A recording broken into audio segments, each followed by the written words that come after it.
بسم اللہ الرحمن الرحیم۔ اسلامی تاریخ کے مطابق جب مقدس پتھر کی اصل کہانی کی بات آتی ہے تو مختلف کہانیاں ملتی ہیں۔ بعض مقامات پر جب حضرت آدم علیہ السلام کو زمین پر بھیجا گیا تو حجر اسود انہیں یہ دکھانے کے لیے آسمان سے گرے کہ عبادت کا پہلا گھر کہاں بنایا جائے۔ تاہم سب سے زیادہ مقبول اور مستند روایت کے مطابق یہ خیال کیا جاتا ہے کہ حجر اسود کو لایا گیا تھا۔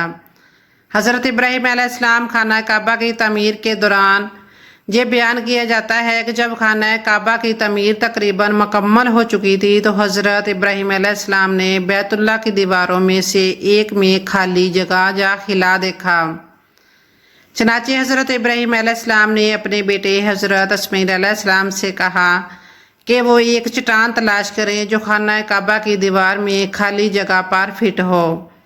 چنانچہ حضرت اسماعیل علیہ السلام نے ایک ایسے پتھر کی تلاش کی جو خانہ کعبہ کی دیوار میں خالی جگہ کو بالکل فٹ کر دے، لیکن مکہ کے مضافات میں تلاش کرنے کے بعد بھی وہ کامل پتھر نہ مل سکا۔ کعبہ کی طرف واپسی پر یہ دیکھ کر حیران رہ گئے کہ دیوار کی برج میں ایک شاندار پتھر پہلے سے نصب تھا۔ والد کے پوچھنے پر معلوم ہوا کہ آسمانی پتھر حضرت ابراہیم علیہ السلام کے پاس عظیم فرشتہ جبرائیل علیہ السلام نے بھیجا تھا۔ حجر اسود کے حقیقی رنگ تقدس اور آسمانی اثر کے حوالے سے رسول اللہ صلی اللہ علیہ وسلم نے فرمایا، جب حجر اسود جنت سے اترا تو وہ دودھ سے زیادہ سفید تھا، لیکن بنی آدم کے گناہوں نے اسے سیاہ کر دیا۔ تاریخ کا ایک اور پہلو یہ ہے کہ بیفرحان کی گہری وادی میں واقع ہونے کی وجہ سے خانہ کعبہ سال کے بیشتر حصے میں سیلاب آیا۔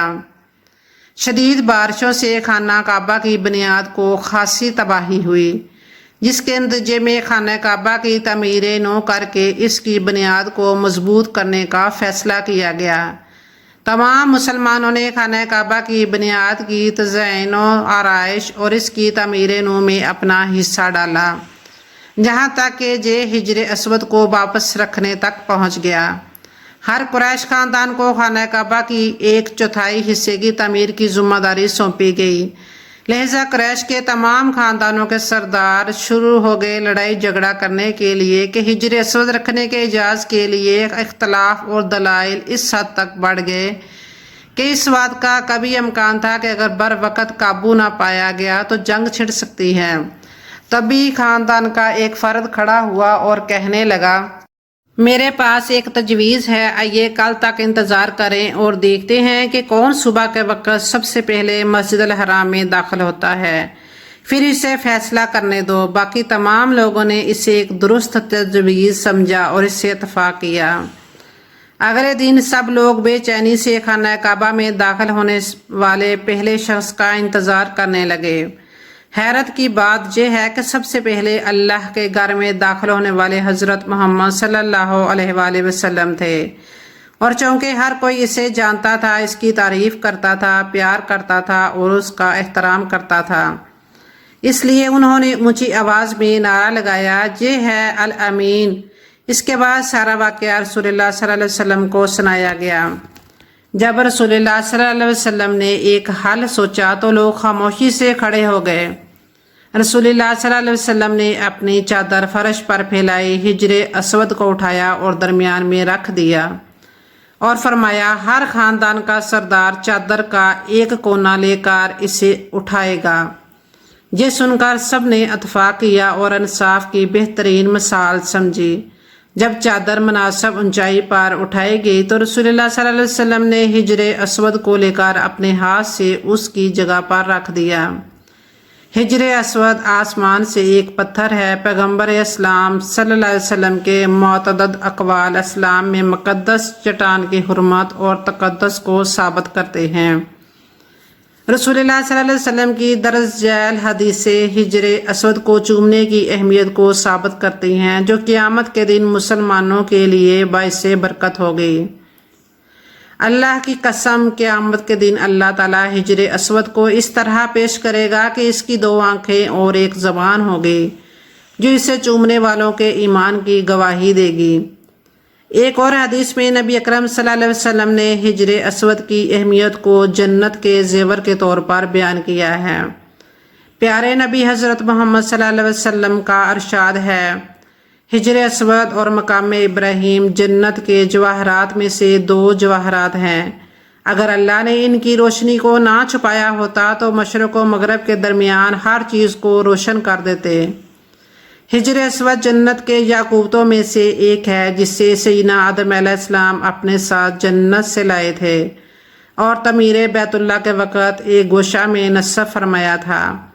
طوفان نوح علیہ السلام میں حضرت آدم علیہ السلام کا تعمیر کردہ بیت اللہ آسمانوں پر اٹھائے جاتے وقت اس متبرک پتھر کو شکم جبل ابی قبیس میں امانت رکھ دیا گیا تھا۔ پھر تعمیر ابراہیمی کے وقت جبرائیل علیہ السلام نے اللہ تعالیٰ کے حکم سے سیدنا ابراہیم خلیل اللہ علیہ السلام کی خدمت عالیہ میں پیش کر دیا تھا۔ اس طرح اسے پھر اسی جگہ کی زینت بنا دیا گیا تھا جہاں پہلے رونق افروز تھا۔ اس کے فضائل اور احکام میں حضور نبی کریم صلی اللہ علیہ وسلم کے بہت سے ارشادات حدیث اور تاریخ کی کتابوں کی زینت بنے ہوئے ہیں، لیکن جنت کا یہ انمول موتی اعلیٰ مرتبت مقدس و متبرک یاقوت گردش ایام کی ستمرانوں سے محفوظ نہ رہ سکا۔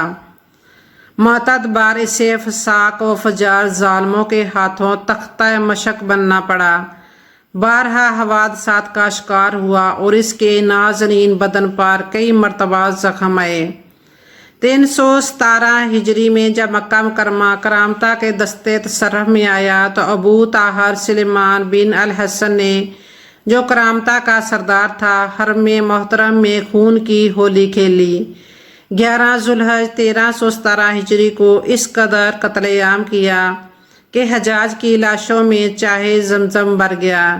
شہر اور مضافات کے 30,000 بے قصور افراد کو موت کی نیند سلا دیا، جن میں 1700 حاجی اور 700 طواف کرنے والے بھی شہید ہو گئے۔ اس نے یہ سارا کھیل مذاب رحمت جانی کعبہ شریف کا پرنالہ جو سونے کا تھا اکھاڑنے، مقام ابراہیم اور حجر اسود چوری کرنے کی نامشکور جسارت کے لیے کھیلا تھا۔ 2 آدمی اس مذموم حرکت کے لیے کعبہ شریف پر چڑھے، مگر آن واحد میں سر کے بل زمین پر گر کر واصل جہنم ہو گئے۔ مقام ابراہیم تو اس کے دستے تصرف سے معمون رہا کیونکہ خدام حرم نے اسے پہاڑ کی گھاٹی میں کہیں چھپا دیا تھا، مگر 14 ذوالحج 317 ہجری بروز اتوار عصر کے وقت جعفر بن حلاج نے ابو طاہر کے حکم سے حجر اسود کو کدال سے اکھاڑ لیا۔ اس پر کئی ضربیں لگائیں جس سے کچھ ریزے ٹوٹ گئے اور اپنے ساتھ بحرین لے گئے اور اس کی جگہ خالی رہ گئی۔ تقریباً 22 سال کا طویل زمانہ گزر جانے کے بعد بحرین کے شہر حجر سے بروز بدھ 10 ذوالحج 339 ہجری کو یہ مبارک پتھر واپس ہوا۔ واپسی بھی معجزہ نما تھی۔ کرامتیوں سے بار بار واپسی کا مطالبہ جب زور پکڑ گیا تو انہوں نے یہ عذر لنگ پیش کیا کہ وہ پتھر تو دوسرے پتھروں میں مل جل گیا ہے، ان میں سے اسے الگ کرنا ہمارے بس کا روگ نہیں۔ اگر تمہارے پاس اس کی کوئی علامت ہے تو تلاش کر لو۔ چنانچہ علماء کرام سے استفسار کیا گیا تو انہوں نے ارشاد فرمایا، ان سب پتھروں کو آگ میں ڈالا جائے، جو پتھر آگ میں پگھل جب پھٹ جائیں وہ حجر اسود نہیں۔ حجر اسود کو آگ متاثر نہیں کر سکتی کیونکہ یہ جنت کا پتھر ہے۔ اس طرح اس مقدس پتھر کی برتری اور مقبولیت کا لوہا منوا کر اسے واپس لوٹایا گیا اور پھر سے کعبہ شریف کی زینت بنا دیا گیا۔ علامہ جلال الدین ستوئی رحمۃ اللہ نے لکھا ہے کہ یہ ظالم ابو طاہر چیچک کے عارضہ میں مبتلا ہوا اور اس کا جسم پھٹ گیا اور نہایت ذلت کے ساتھ مرا۔ علامہ قطب الدین رحمۃ اللہ فرماتے ہیں، ابو طاہر کرامتی بدبخت کو ابرہہ کی طرح بیت اللہ کی بجائے اپنے شہر حجر میں حج کا اجتماع کرانے کا جنون دماغ میں پیدا ہوا۔ اس نے اس غرض سے ایک عالیشان محل بنوایا جس کا نام دار الحجرہ رکھا۔ چنانچہ 317 ہجری میں حج کے ایام میں ایک لشکر جرار لے کر مکہ مکرمہ پر حملہ آور ہوا۔ طواف کرنے والوں، نماز پڑھنے والوں اور احرام کی حالت میں حاجیوں پر دستے ستم دراز کیا، حد یہ کہ حرم محترم کے اندر بھی بے دریغ قتل کیا۔ شہر کے علاوہ گرد و نواح میں قتل عام کا بازار گرم کیا، 30,000 بے گناہ انسانوں کے خون سے اپنے ہاتھ رنگین کیے۔ اس قدر روح فرسا واقعہ کبھی رونما نہیں ہوا تھا۔ وہ ظالم کہتے تھے کہ تم مسلمان کہتے ہو، من داخلہ کانا آمنن، یعنی جو حرم میں داخل ہو گیا وہ مامون ہو گیا، بتاؤ اب امن کہاں گیا؟ علامہ ابن خلدون رحمۃ اللہ فرماتے ہیں، ابو طاہر نے کعبۃ اللہ کا دروازہ اکھاڑ پھینکا، غلاف کعبہ کے ٹکڑے ٹکڑے کر کے اپنے فوجیوں میں بانٹ دیا، حجر اسود کو اکھاڑ کے ساتھ لے گیا، اہل مکہ کے گھر بار مال و متاع کو لوٹ لیا۔ اس نے روانگی کے وقت یہ اعلان کر دیا کہ آئندہ سے حج اس کے ہاں ہوا کرے گا۔ خلافت مصطفیٰ کے امراء نے بے حد کوشش کی کہ کسی طرح حجر اسود واپس آ جائے۔ انہوں نے 50,000 دینار سرخ کی پیشکش بھی کی، مگر کرامتی ٹیسٹ سے مس نہ ہوا۔